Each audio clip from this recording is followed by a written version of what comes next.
वजन 70 किलो है तो क्या आपको ओबेसिटी या मोटापा है? और अगर आपका वजन सिर्फ 55 किलो है तो क्या आप ओबीज नहीं हैं, आपको कोलेस्ट्रॉल या हार्ट का प्रॉब्लम्स नहीं हो सकता है? Welcome to Thakur's homeo care. मैं हूं डॉक्टर प्राची ठाकुर और ओबेसिटी डिकोडेड इस सीरीज में आपके लिए लेकर आई हूं 3 एपिसोड्स, जिसमें आज के पहले एपिसोड में हम बात करेंगे कि बॉडी वेट यानी कि वजन क्या होता है, बॉडी फैट यानी कि चर्बी क्या होती है, आपका बीएमआई क्या है, ओबेसिटी क्या है और आप कैसे पता लगाएं कि आप ओबीज हैं या नहीं हैं। तो आगे बढ़ने से पहले एक छोटी सी रिक्वेस्ट, चैनल को लाइक एंड सब्सक्राइब जरूर करें और आपका जो भी फीडबैक है वो कमेंट सेक्शन में जरूर बताएं। तो सबसे पहले बात करते हैं बॉडी वेट क्या होता है। तो जब आप किसी वेइंग स्केल के ऊपर खड़े हो जाते हैं और वेइंग स्केल एक नंबर दिखाता है 60 किलो, 70 किलो, 80 किलो, तो वो जो नंबर है ये आपका बॉडी वेट है।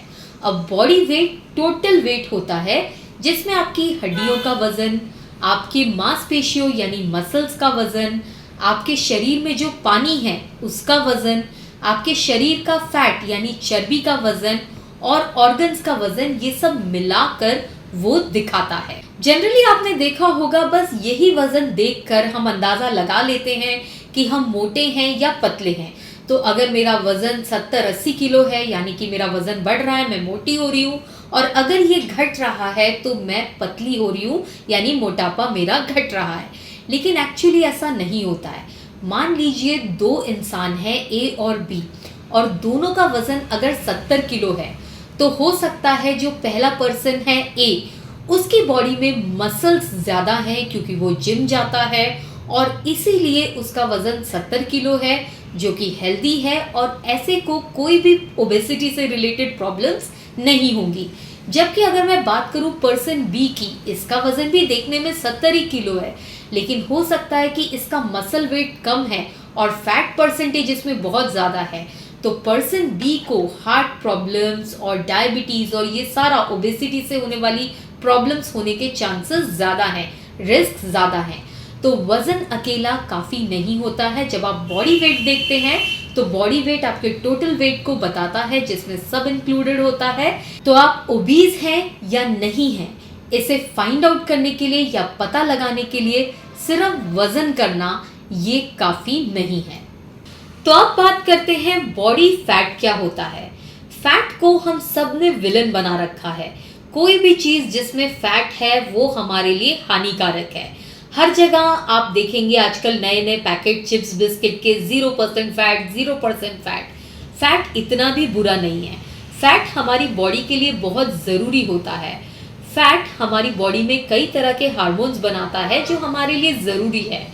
फैट एनर्जी का बहुत इंपॉर्टेंट सोर्स है, तो सिर्फ आप कार्बोहाइड्रेट पे एनर्जी के लिए नहीं रिलाई कर सकते हैं, आपको फैट भी चाहिए एनर्जी के लिए। तीसरा, फैट आपके सभी ऑर्गन्स को प्रोटेक्ट करता है। आप अपना हार्ट ले लीजिए, ब्रेन ले लीजिए, किडनी ले लीजिए, लिवर ले लीजिए, इन सभी ऑर्गन्स को एक लेयर होती है फैट की जो प्रोटेक्ट करती है। तो ऑल इन ऑल देखा जाए फैट कोई विलन नहीं है और बॉडी में कुछ मात्रा में फैट की ज़रूरत होती है, ये ज़रूरी भी है। लेकिन जब एक ज़रूरत से ज़्यादा फैट बढ़ जाता है तब वो प्रॉब्लम देने लगता है, वो बॉडी में जमा होने लगता है और फिर उससे दिक्कतें बढ़ने लगती है।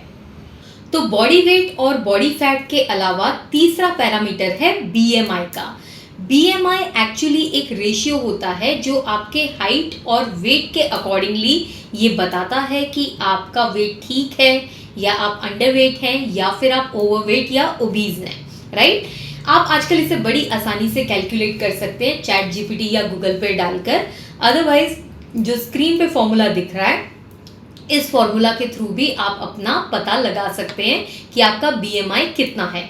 अगर आपका बीएमआई 30 के ऊपर होता है तब आप ओबेसिटी की कैटेगरी में आते हैं, बट अगर 30 के नीचे होता है तब आप नॉर्मल, ओवरवेट या अंडरवेट भी हो सकते हैं, जैसा कि आपको स्क्रीन पे दिख रहा है।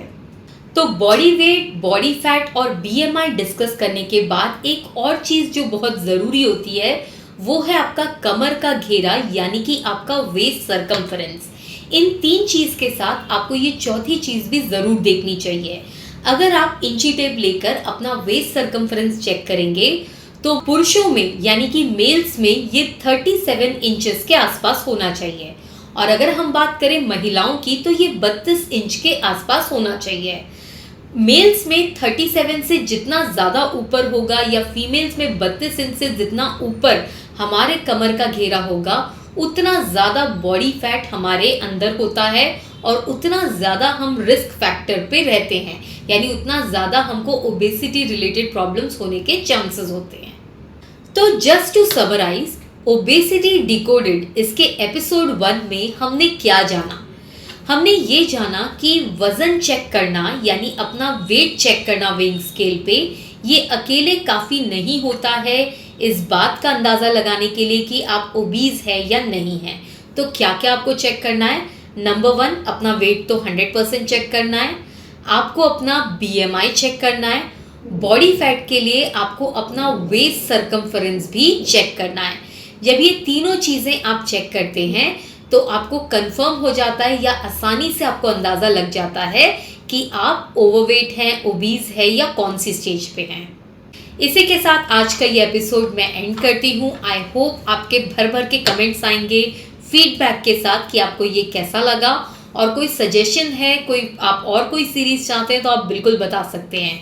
एपिसोड 2 में हम बात करेंगे कि जो ओबेसिटी होती है इसके क्या कारण होते हैं, ओबीज लोग क्या सिम्टम्स और लक्षण महसूस करते हैं और इसके क्या रिस्क और डेंजर्स हो सकते हैं। Till then have a great day.